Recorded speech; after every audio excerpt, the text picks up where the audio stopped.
Hello, good morning. I'm thrilled to be here. I am nervous, but very excited to be able to share this journey that I've been on. And I want to thank Rini for the invitation and the Center for Universal Enlightenment to have me here. This talk is about basically following prompts, guidance, and trust. But more specifically, it's about following prompts to find out what can happen in your life when you get out of your own way, as was mentioned already. And you know, as you were doing the meditation on forgiveness and what you had said, Raven, it was just like, well, I got nothing else. Like there's, which is not necessarily true, but it was kind of like, yeah, it's like a lot of that was really said. And Raven, what you said, which was really important, is forgiveness does begin and end with ourselves. If we cannot forgive ourselves, how can I forgive you? How can I forgive anyone if I can't do that for myself? And this is really about understanding that forgiveness does begin and end with ourselves. So I'm going to go back to July 2021. And at that time I was sharing custody with of my two children, and a week on, a week off. And what we would do in the summer with my ex-wife is we would actually have 2 weeks where we can go on holidays with them, and we can go on our own. And our exchange, the 2-week exchange, was not happening until August. And I was thinking to myself, you know, what do I want to do with my 2 weeks?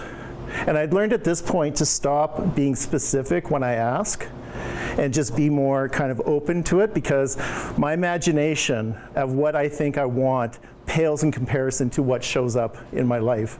And so that ability to just kind of let go. So the declaration I'd made, the intention I made is I would like an adventure.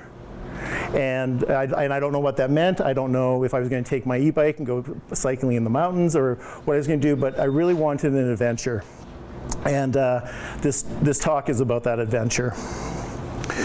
So I'm part of a Course in Miracles group that meets 4 times a week. And on Sundays, we had our regular Sunday meeting and on Zoom. And the facilitator of the day was Micah, and she was in Netherlands. And someone asked Micah, how do you forgive someone who's clearly an asshole? who is that disagreeable that they just make they make it easy for you not to like them.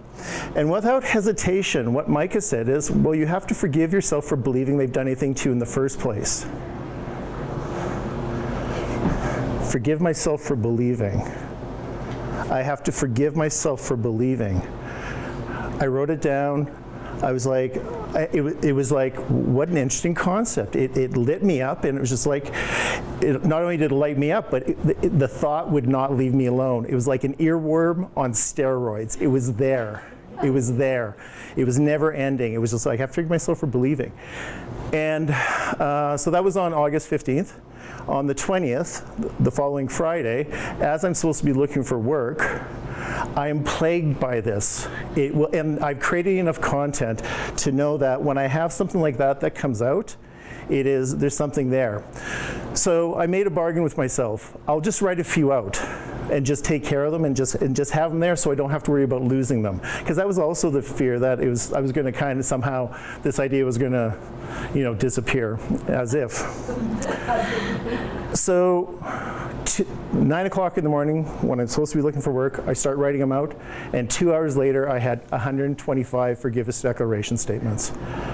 It was like, it was this major upchuck from spirit. Blah.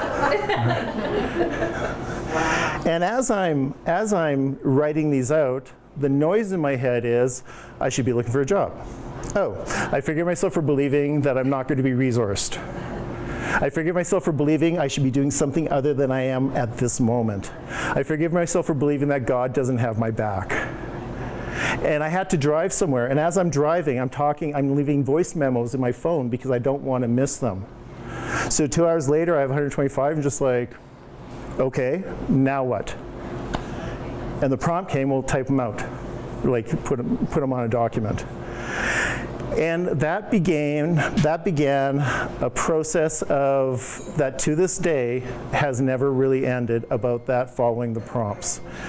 I had some concerns and some fears that that this might be taken from me, and I kind of came up with it, so there's some scarcity around that. But the thought was really what I should do is actually put them on Instagram and marry the statement to actually an image. And that way I can point to that I've been doing for all this time. So that was something I did for a while, and then I'm a photographer, and I started shooting a lot of images for these declarations. And it was this process of putting them on Instagram, and I was getting some traction. But it wasn't really the traction I was looking, like I thought it could do more. And then the next prompt is I actually need to write what these mean. It's one thing to say, forgive myself for believing that God doesn't have my back, but what does that mean? And I had as I started writing them out, my very good friend Judy had said, well, because I like to cook, well, these should be your reductions. And so I started writing out what these mean in a couple paragraphs or one sentence, and marrying them also with Course in Miracle quotes. So that took the pictures. Shooting the pictures was like 6 weeks, and I'm going everywhere to shoot them. And then I started writing them out, and that was a couple more weeks to actually write. Well, it was actually closer to 2 months. And then we come to November, and it was just like, okay, I need to see if I can get any traction with these on Facebook.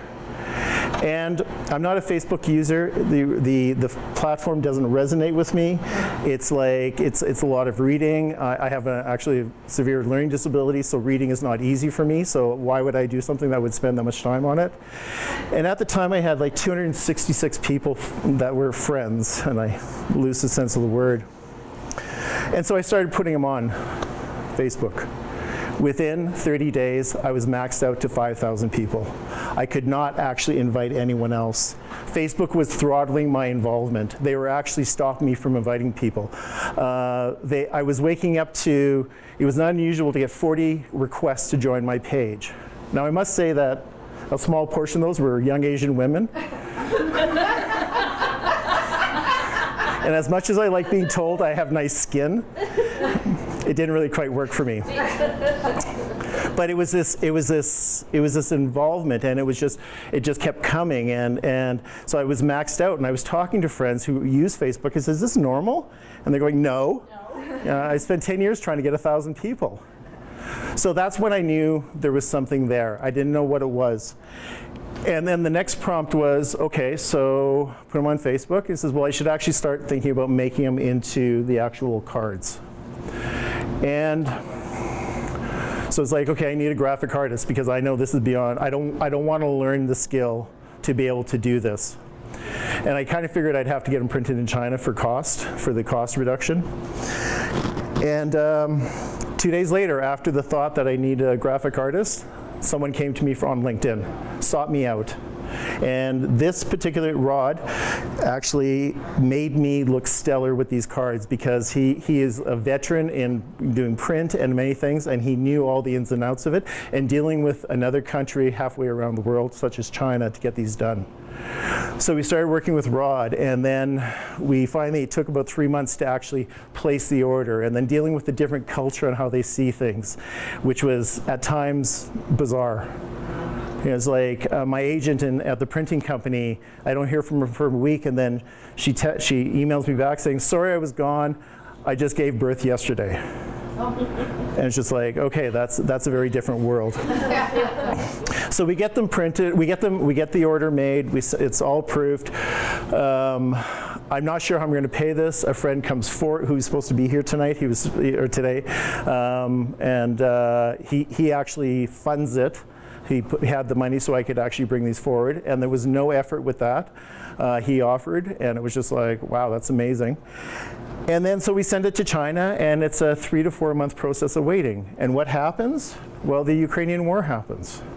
The Panama Canal gets blocked. Fuel prices start going up. It is like, it's in play, it's in motion. I have no idea how this is going to play out. And I'm being told that they're going to arrive in July, and there's a lot of times where I'm just kind of waiting for them, and I'm still not working, and there's all that noise going on. And I retain a customs broker to basically help me bring them in, because there's a lot of customs stuff you have to deal with. Didn't have to pay for them. It wasn't expensive, but I retained them because that's what I told I would do. I had the assumption that they would come in Vancouver. No, they actually, that's not what happened. And on July 13th, 11 months short of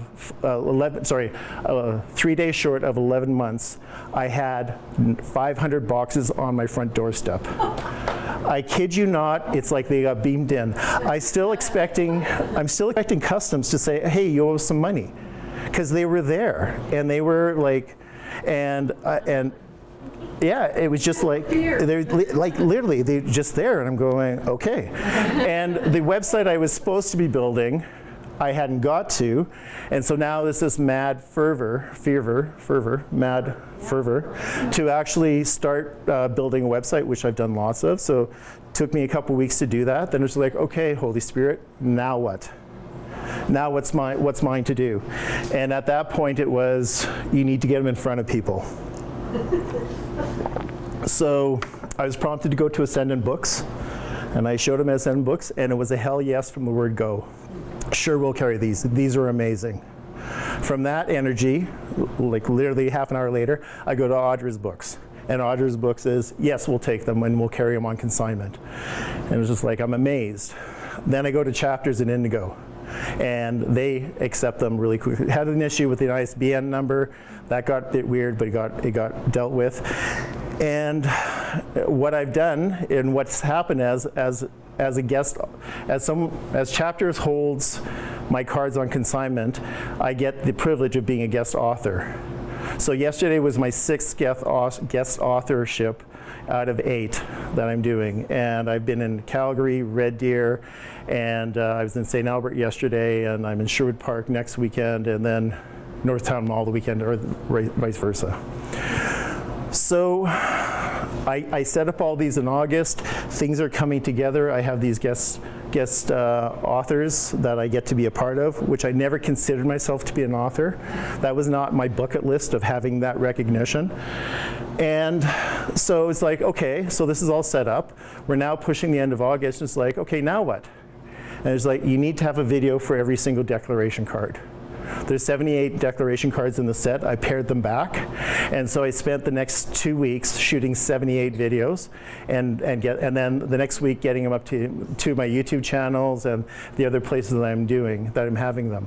And in that time, this is where we connected. And that was the next prompt, is to come here, right? And then I have at the end of September, a psychologist who happens to be a good friend say, hey, I want to do a group on forgiveness with you. And that actually is starting this week, and I have something to show you if anyone might be interested. We have virtual spots and we have in-person spots, and it's in Sherwood Park. And so it's like, oh, okay, so I'm meant to be doing that. So the thing that I want to point to is, if we go a year ago to this time, I was never as happy in my life at that time pursuing this. When I could put the noise aside and go, yeah, I should be doing something else, I don't know how it's going to happen, I was the happiest. I was the most content. I felt the most fulfilled, because I had purpose, I had focus, and I had no idea where this was going to go or what was going to happen on that.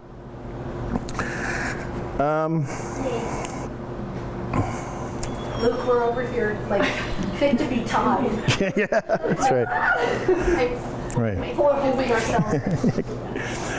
So, I was at the Folk Fest this summer, and I had my cards with me, and I was showing them to people who I was having engagement, talking with. And this one woman looks at them and says, well, of course you're going to do forgiveness, you're going to do readings on these. And I said, no, actually, that was never on my radar. It literally was not on my radar at all to do that. But at that point, close to a year of prompts, it's like, yes, of course I'm going to be doing them. And what I've noticed with the cards is that there is propensity of them to bitch slap you.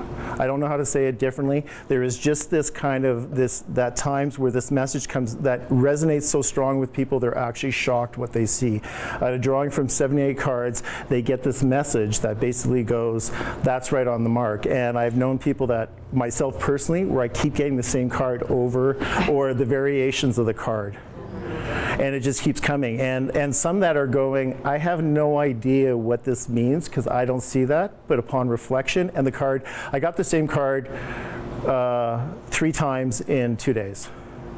Where it's the same one coming up, and it's just like, and then when I stopped and looked at it, it was like, oh, okay, I understand what that's like. I didn't know that's what actually was going on for me. So, the readings that I was prompted to do, and I've never done tarot card readings, that's something that's never been, that I've been called to do. As I started doing with people, I saw the power of the healing. And what I've discovered with this process is that I could have a statement, I could have an image on the forgiveness declaration cards that says, I forgive myself for believing that the glass is half empty. And whatever's alive in the person, if that's the card they draw, they will actually work on it and see purpose with it. Yeah. It's whatever's unhealed. But the power and the potency of these cards is really quite remarkable. And as I've gone through this process, my own personal journey on forgiveness has been about understanding that I have to forgive myself before I can forgive anyone else. It is not possible for me to extend grace to others if I cannot extend it to myself. And so that's why when we hear that, forgive ourselves, forgiveness does begin and end with ourselves. And once we can extend that to ourselves, then there is all the benefits such as peace of mind. Who has the 4 a.m. wake-ups where they're awake at 4 in the morning and just having the noise in your head, right? Those have been reduced. And it's really, when you can forgive yourself, it's an act of love.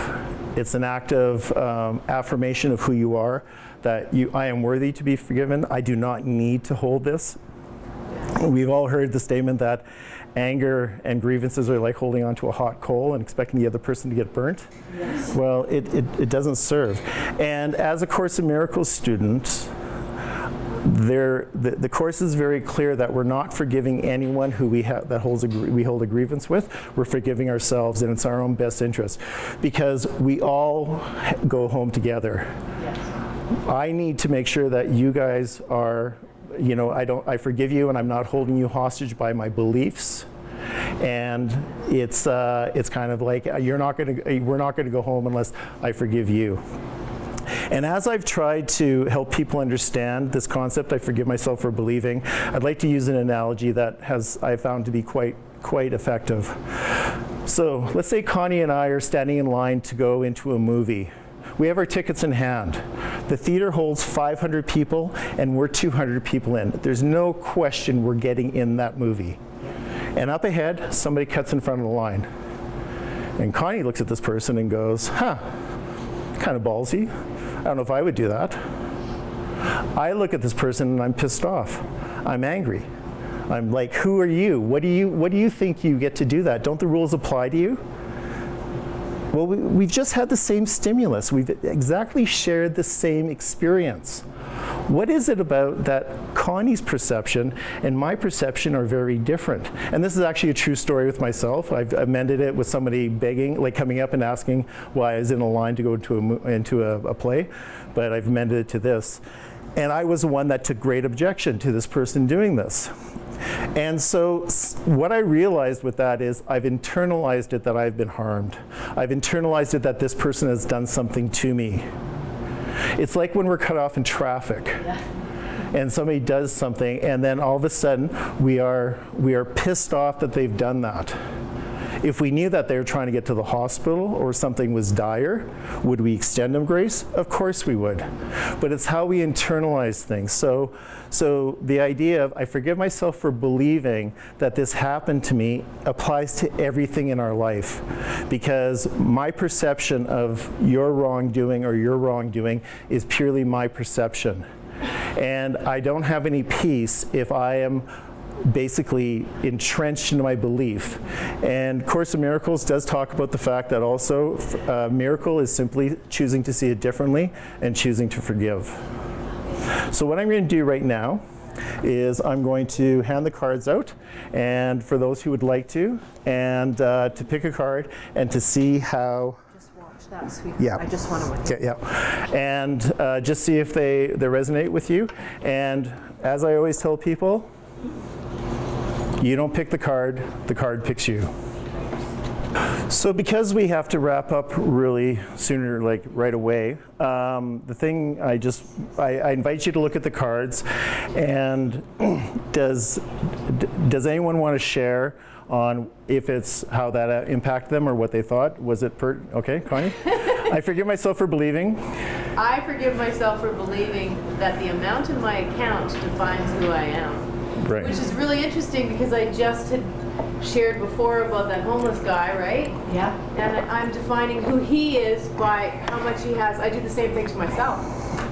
That's my biggest worry is, oh my God, I don't have enough money. And I do have enough money, but it's like that freaking belief that keeps creeping in, right? And then it's projected out into the world on other people. Yes. So, bang. Like right off. Yeah. Yeah. Yeah. It's interesting because I was listening to an audiobook that talks about one of the characters is a homeless person that is helped out, and I was flipping over in Carolyn Neeson's book over here and flipped it open to homelessness. It's a prayer on homelessness, so it's interesting how that theme keeps coming Right. up because Right. we're homeless. Did anyone draw a card that goes, it doesn't resonate at all, or they don't see it? I didn't even read mine yet. I forgive myself for believing in suffering. And does that resonate? Absolutely. And I think that's when we were doing Circle of Light this morning. We can, for me in my mind, Course in Miracles, everything is an illusion. It only has meaning that I give it. Number two, this is, and my awareness is growing that there's nothing wrong with that person. They are whole, complete, perfect, safe, and loved. Their big toe is working just fine. So I think this is just a great reminder for me to remember that they are not suffering. Right. That it is only my perception that is correct. Right. Right. Barb says hers is bang on too. Barb says hers is bang on too. Okay. Yes. So, in closing, I'm going to pass out business cards, and this is the information on the group I'm doing with with Jessica Rosen, the psychologist. Take a card if you want, it's or not, that's fine. And my cards are actually on sale here at Clarity, so we can support Clarity by doing that. They carried on commission, and there's more than enough here for everyone because I have more in my car. And I just want to express my deep gratitude for the ability, well, primarily from Holy Spirit, to be a vessel that I can do this through. I take very little credit for this. This is really about being open to it. And if you had told me when I said I wanted an adventure that this is what it would be, yeah, sure. Right. So as I say, we can't imagine what Holy Spirit, God, divine can do for us. And thank you very much for your time. I'll just Thank you so much. and just pass them on, please. Yeah. And I think it Okay. was Oh, just thank you. spirit moving when we met on Facebook, spirit moving when you walked in the door, spirit moving that I feel so grateful that you are in my life, in our lives. And Luke comes with so many amazing gifts and talents, and I know that you are a part of ACIM group, and I absolutely honor that. But I just feel compelled to welcome you and invite you to be with us whenever you want and whenever you can. And we're going to be recruiting you for some other things. Excellent. On Sundays, and Thank you. probably, that I just can't even say how wonderful it's been to become acquainted with you, and how wonderful it is to work with you. So, And effortless. and Effortless, yeah. absolutely effortless. Yeah. So thank you, namaste. Your light Thank is you. brightly shining, and thank you for being Yeah. with us. You're welcome. Okay, thank you. God bless everyone.